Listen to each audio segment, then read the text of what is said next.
한덕수 국무총리가 이제 직무대행을 맡게 됩니다. 대통령 직무대행입니다. 윤석열 대통령의 직무가 이번 탄핵안 소추 국회 가결로 정지가 됐기 때문입니다. 예, 한덕수 직무대행은 오늘 저녁에 임시 국무회의를 주재한 뒤 대국민 담화를 발표할 것으로 알려졌습니다. 취재기자 연결해서 알아보겠습니다. 이종구 기자. 네, 정부 서울청사에 나와 있습니다. 네, 국회에서 탄핵안이 가결이 됐습니다. 한덕수 권한대행 체제가 시작이 된 거죠? 네, 정부 조직법에 따라 대통령 직무대행은 한덕수 총리가 맡습니다. 형식적으로는 탄핵 소추 의결서가 대통령에게 전달되면 직무대행 체제로 전환됩니다. 한덕수 총리는 오늘 총리 공간에 머물다가 국회에서 탄핵 소추안이 가결되면서 이곳 정부 서울청사에 조금 전에 도착했습니다.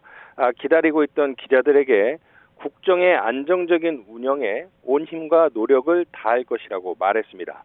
한 총리는 잠시 뒤 임시 국무회의를 주재한 뒤 대국민 담화문을 발표할 것으로 보입니다. 특히 안보와 치안 담당 부처의 사회 안정을 위해 만반의 대비를 해달라고 요청할 것으로 알려졌습니다. 이 탄핵안 가결에 대비해 비상 출근한 공무원들은 침묵 속에 사태를 주시하고 있습니다. 고위직을 중심으로 부처별로 대응책을 논의하는 것으로 전해졌습니다. 이 앞으로 한 총리가 직무대행으로서 어느 범위까지 역할을 수행할지에 관심이 쏠리는데요. 직무대행 업무 범위에 대한 명확한 규정이 법에 없다 보니 일단 소극적 권한 행사에 그칠 것으로 보는 의견이 우세합니다. 계속해서 전해주시죠. 조금 전에 화면이 들어와서 한덕수 총리의 목소리 들어봤거든요. 좀 더 설명을 부탁드리겠습니다. 네, 지금 질문이 이제 기자들이 두 개를 했는데요. 첫 번째는 앞서 말씀드린 대로 안정적인 국정 운영에 온 힘을 다하겠다 말씀을 드렸고, 지금 또 이제 관심거리가 거부권 행사 여부인데 기자들도 이 부분에 대해서 질문을 했습니다. 이 정치권의 쟁점이 될 가능성이 큽니다. 김건희 여사 특검법 등 야당이 단독 처리한 쟁점 법안에 대해 한 총리가 대통령처럼 거부권을 행사할지에 촉각을 곤두세울 수밖에 없습니다.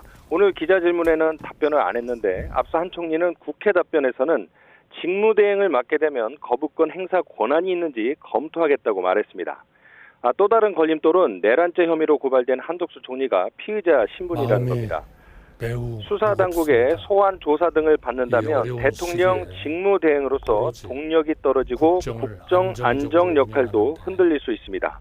이 때문에 민주당도 한 총리에 대한 탄핵 소추를 추진할지 고심하고 있습니다. 지금까지 정부 서울청사에서 YTN 이종구입니다.